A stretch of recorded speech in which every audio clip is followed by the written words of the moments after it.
Channel को subscribe करें और बेल आइकन को प्रेस करें हमारी वीडियो देखने के लिए। है ये हिंदू देश है, उसमें अन्य लोग रह सकते हैं, क्योंकि हिंदू जो उपासना पद्धति और धर्म है वो कहती है कि सब धर्म से भगवान प्राप्त हो सकता है, कोई और धर्म नहीं कहता। ये क्रिश्चियन कहते हैं हमारी रास्ता या डेविल की शिकार, मुसलमान कहते हैं कि मुसलमान बनो या तुम काफिर हो और तुम्हें खत्म कर देंगे। सब कुरान में है, पर हमारी एक ही एकमात्र धर्म है जो कहती है कि हर धर्म से, हर उपासना पद्धति से भगवान प्राप्त हो सकता है। इस धर्म को हमारे लिबरल्स कहते हैं ये कम्युनल है। हम कहेंगे गर्व से हम हिंदू हैं तो कहते हैं तुम कम्युनल है। तो क्या कहना चाहिए कि हम क्रिश्चियन हैं, मुस्लिम हैं।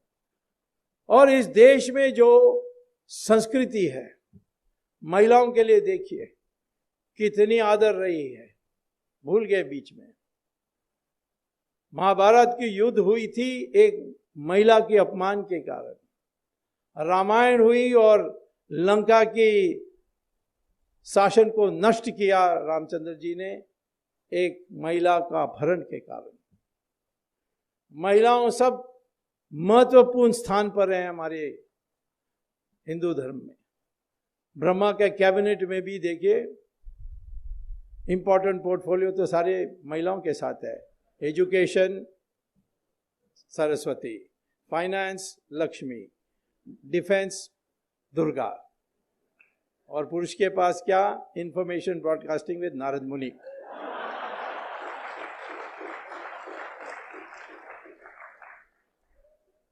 ये थी संस्कृति हमारी। महिलाओं के शारीरिक शक्ति के आधार पर हमने कभी नहीं फैसला किया। अभी तो देख रहे हैं CBSE सब में महिला पहले आ रहे हैं। तो ये हमारी संस्कृति को किस तरीके से वापस लाया जाए, ये तभी हो सकता है जब हम सावरकर के स्मरण करते रहेंगे। जोड़ने के लिए हमें अब दोबारा संस्कृत को जगाना पड़ेगा। संस्कृत जो है वो हमारी देश को जोड़ने वाली भाषा है, लेकिन उससे अतिरिक्त विदेशों में ये तय हो गया कि कंप्यूटर में ज्ञान की भंडार बनानी है तो सबसे अनुकूल भाषा है संस्कृत, और इसीलिए आर्टिफिशियल इंटेलिजेंस में संस्कृत जानना अनिवार्य हो गया है नासा में और अन्य जगहों में। जाइए गूगल में और सर्च इंजन में लिखिए Sir John's high school London and Sanskrit, क्या आएगा कि इस Sir John's high school London में, जो सबसे एक श्रेष्ठ स्कूल है, प्रिंसिपल ने अनिवार्य किया कि 6 साल के लड़के से 11 साल लड़के रोज आधा घंटा संस्कृत श्लोक जपेंगे। क्यों? प्रिंसिपल कहते हैं, मैंने पूछवाया और प्रिंसिपल ने कहा, वो गूगल में मिलेगा आपको, कि संस्कृत श्लोका को जपने से ब्रेन डेवलपमेंट मैक्सिमम होती है, इसीलिए हमने इसको प्रिस्क्राइब किया है। मैं हमारे देश में कहूंगा कि संस्कृत श्लोका को जपना चाहिए तो कहते हैं ये तो कम्युनल आदमी है, सबको मार देगा, सबको खत्म कर देगा। मुसलमान का इतिहास देखिए, कितने डेमोक्रेटिक कंट्रीज हैं दुनिया में जहाँ जो मुसलमान मेजॉरिटी में है। हाँ, कभी कई जगह में इलेक्शन होती है, परंतु जो कंडीशंस वहाँ हैं उससे लगता है, जैसे बांग्लादेश में डेमोक्रेसी के नाम पर वोट होती है। वहाँ पाकिस्तान में भी इलेक्शंस होते हैं, परंतु मिलिट्री का ही राज चलती है, बाकी सब वहाँ कठपुतली है। और जो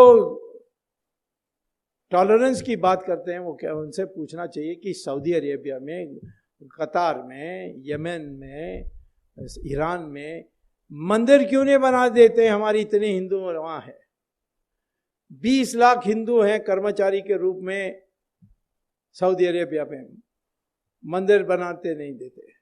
दिवाली मनाने के लिए मना है, घर के अंदर सत्यनारायण पूजा करने के लिए मना है, और पॉकेट में रामचंद्र जी का फोटो रखकर जाना अपराध है।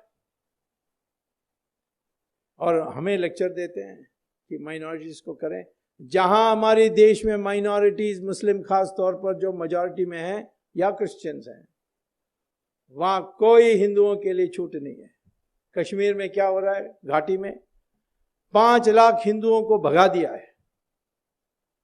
हम 20,000 रोहिंग्यास को भेजने के लिए कहते हैं, जो हमारी देश के भी नहीं है। कितना हल्ला होता है।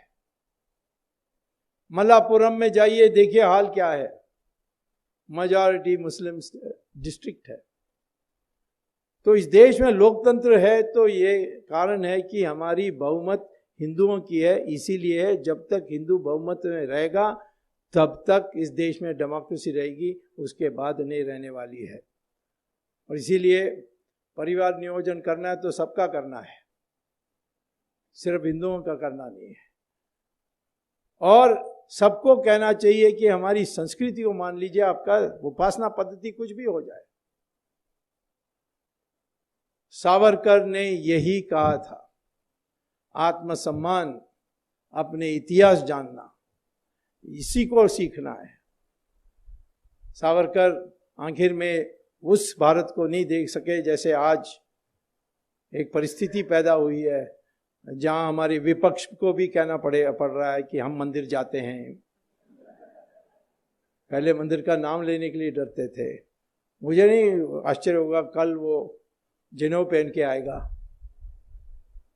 वैसे मैं एक कहानी सुनाता हूँ कि जब राजीव गांधी की हत्या हुई तो मैं मिनिस्टर था, तो चंद्रशेखर ने कहा था कि इंतज़ाम तुम सुपरवाइज करो।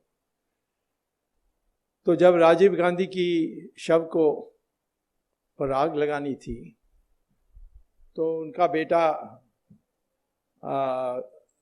राहुल गांधी थे, उनको कहा जाना था, परंतु पुजारी ने सडनली विरोध किया, कहा कि मैं नहीं दूंगा, ये ब्राह्मण नहीं है, तो ब्राह्मण को कैसा ये करेगा। अब वो कहना ठीक नहीं था, परंतु उस समय सारी दुनिया देख रही है, सारी दुनिया से लोग आए हुए हैं, सब इकट्ठे हुए हैं।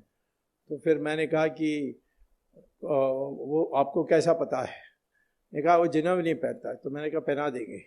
तो जनेऊ दिया था राहुल गांधी को, और उसने उल्टा पहन लिया, इधर के जगह में इधर से पहन लिया। आज भी फोटो देखिए, बाहर पहन लिया, बदन में नहीं। इनको तो हमारी भारतीय संस्कृति कुछ पता नहीं है। सावरकर को इन्होंने जो किया, उनकी स्वास्थ्य को जो बिगाड़ा, सारा परिवार उसको उसकी प्रायश्चित करनी चाहिए। आज आप लोग मना रहे हैं पार्लियामेंट में, कल उसकी बर्थडे सेलिब्रेशन होगी। ये सारी चीज़ों से आज हम कह सकते हैं कि न्याय करने की शुरुआत हो गई है, परंतु जब तक हम इस देश की अस्मिता ग्रहण नहीं करेंगे, जब तक सही इतिहास को जानेंगे नहीं, जब तक संस्कृत नहीं बोलेंगे, तब तक सावरकर का पूरा मान्य, पूरा यानी सही स्मरण करना अधूरा रह जाएगा। हर साल हम सावरकर के लिए मीटिंग करते हैं क्योंकि लोग भूल जाते हैं जल्दी। रामायण हर साल हम सुनते हैं क्योंकि बार बार कहने के बाद भी, और नए पीढ़ी आते हैं, उनको स्कूल में नहीं पढ़ाते हैं, तो ऐसे मीटिंग बहुत अति आवश्यक है। इसीलिए मैं आपसे कहता हूं कि आज सब संकल्प करें कि सावरकर ने जो 3 मोटी बात कही थी कि इस देश एक है और हमारी अस्मिता है कि हम हिंदू हैं या हमारे पूर्वज हिंदू है। दूसरा कि हम सही इतिहास सीखेंगे, हम कभी पिटे नहीं, लड़ते रहे और आखिर में हराया। पहले हमने हराया मुसलमान को, फिर हराया हमने क्रिश्चियन को, लेकिन पूरा हमारे देश में पुनरुत्थान करने के लिए अभी तक हम कर नहीं पाए, उसके लिए भी अब मौका आ गया है। इस प्रकार से संकल्प करेंगे तो सावरकर को स्मरण करना एक लाभदायक कार्यक्रम होगी और इस देश में एक महापरिवर्तन आ सकेगी जहां हम सब एक हो जाएं। इसमें अब से ये जाति वर्ण सब भूल जाना चाहिए। क्योंकि डीएनए हमारी सबकी एक है। हिंदू मुसलमान की भी डीएनए एक ही है, शेड्यूल कास्ट और ब्राह्मण की भी डीएनए एक ही है। हम सब एक हैं, वो मंशा पैदा करने की आवश्यकता है। यही है प्रार्थना, जो सही प्रार्थना है सावरकर के लिए। धन्यवाद, नमस्कार।